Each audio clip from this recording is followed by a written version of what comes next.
High, আমি রিয়া। আমার নতুন একটা ভিডিওতে আপনাদের অনেক অনেক স্বাগত। আজ সোমবার আর সকাল থেকেই আকাশটা হয়ে রয়েছে মেঘলা, মাঝে মধ্যে ঝিরিঝিরি বৃষ্টিও হচ্ছে। আর আমিও ঘুম থেকে উঠে ঘরের সমস্ত কাজ করে নিয়েছি। আর আজকে আমাদের বাগানে বেশ অনেক ফুল ফুটেছে, সেগুলোই এখন তুলে নিয়ে আসলাম।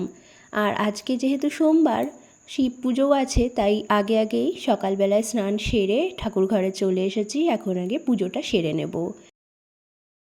আর এখন যেহেতু মাম্মামেরও স্কুলে গরমের ছুটি চলছে, সেহেতু হাতে সকালবেলায় অনেকটাই সময় পায় আর আমার কাজগুলো অনেক তাড়াতাড়ি হয়ে যায়।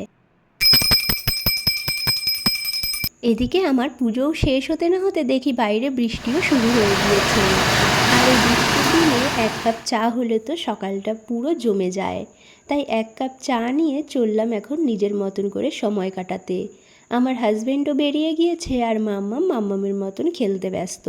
তাই ভাবলাম এখন নিজের মতন করে সময়টা কাটাই। তো আজকের ভিডিওটা এতটাই। কেমন লাগলো কমেন্ট করে জানাবেন।